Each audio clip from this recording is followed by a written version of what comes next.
Friend tours நேயர்கள் அனைவருக்கும் வணக்கம். இன்னைக்கு ஷார்ட் அண்ட் ஸ்வீட்டா ஒரு குட்டி ஸ்டோரி தாங்க பார்க்க போறோம். அது என்ன ஸ்டோரின்னு தெரிஞ்சுக்கணுமா? வாங்க ஸ்டோரிக்குள்ள போலாம். ஒரு காட்டுல ஒரு சிட்டுக்குருவி ஒன்று வாழ்ந்துட்டு வந்துச்சு. அந்த சிட்டுக்குருவிக்கு எதுவுமே தெரியாதான், சுயமா எந்த ஒரு முடிவு கூட எடுக்கவும் தெரியாதான், யார்கிட்டயும் அவ்வளோ ஈஸியா பழகவும் பழகாதான். ஒரு நாள் ஒரு காகம் அந்த சிட்டுக்குருவியை பார்த்து, நீ எனக்கு ஃப்ரெண்டா இருப்பியா அப்படின்னு சொல்லிட்டு கேட்டுச்சான். சரி நான் இருக்கேன் அப்படின்னு சொல்லிட்டு அந்த சிட்டுக்குருவி சொல்லிச்சான்.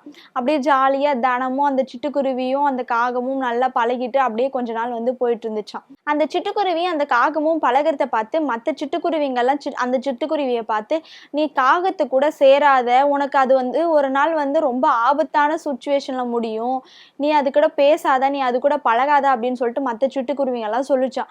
ஆனா இந்த சிட்டுக்குருவி கேட்கவே இல்லை, அந்த காகத்து கூட மட்டும்தான் பழகிட்டு இருந்துச்சான். அந்த காகம் ஒரு நாள் அந்த சிட்டுக்குருவி கிட்ட, நாங்கெல்லாம் வெளியில போறோம், நீ எங்க கூட வரையா அப்படின்னு சொல்லிட்டு அந்த சிட்டுக்குருவி கிட்ட கேட்டுச்சான். சரி வரனே அப்படின்னு சொல்லிட்டு அந்த சிட்டுக்குருவியும் சொல்லிச்சான். அப்படியே ஜாலியா பறந்து போயிட்டு இருந்துச்சான் அந்த சிட்டுக்குருவி. அந்த காகங்கள்லாம் இன்னும் கொஞ்சம் நிறைய காகங்கள்லாம் பறந்து போயிட்டு இருந்துச்சான். போயிட்டு இருந்த வழியில சோளம் தோட்டம் ஒண்ணு இருந்துச்சான். இருந்ததுமே அந்த காகம் எல்லாம் போயிட்டு அந்த சோள தோட்டத்துல சோளத்தை கொத்தி கொத்தி சாப்பிட்டுட்டு இருந்துச்சான். ஆனா அந்த சிட்டுக்குருவி சாப்பிடாம போயிட்டு ஒரு மரத்துல உட்காந்துக்கிட்டு வேடிக்கை பார்த்துட்டு இருந்துச்சான்.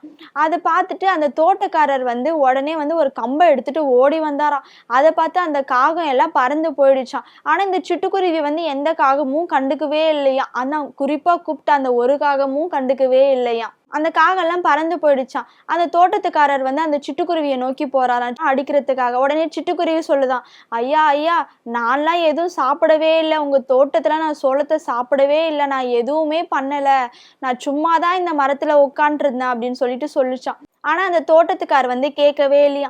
சிட்டுக்குருவியை கம்புலே ஒரு அடி அடிச்சாராம். அடிச்சதுமே சிட்டுக்குருவி தொப்புன்னு கீழே விழுந்துச்சான் மரத்துல இருந்து. உடனே அந்த சிட்டுக்குருவி அப்பதான் நினைச்சு பார்த்துச்சான். அப்பவே நம்ம சிட்டுக்குருவிங்கெல்லாம் சொல்லிச்சு, நம்ம தான் கேட்கல அப்படின்னு சொல்லிட்டு சொல்லிச்சான். இதுல இருந்து நமக்கு என்ன தெரியும்னா, மத்தவங்க சொல்ற விஷயத்த நம்ம முதல்ல காது கொடுத்து கேட்கணுங்க. அவங்க நம்ம நல்லதுக்கும் சொல்லுவாங்க, ஆனா நம்ம கெட்டதுக்கு சொல்ற மாதிரி எடுத்துட்டு போயிடுறோம். ஆனா அவங்க நல்லதுக்கு சொல்றாங்க அப்படின்னு சொல்லிட்டு நம்ம முதல்ல புரிஞ்சுக்கணுங்க. நான் சொன்ன குட்டி ஸ்டோரி உங்களுக்கு பிடிச்சிருக்குன்னு நினைக்கிறேன். இதே போல ஷார்ட் அண்ட் ஸ்வீட்டா வேற ஒரு குட்டி ஸ்டோரியில் சந்திக்கும் வரை உங்களிடமிருந்து விடைபெறுவது நான் உங்கள் கௌசல்யா.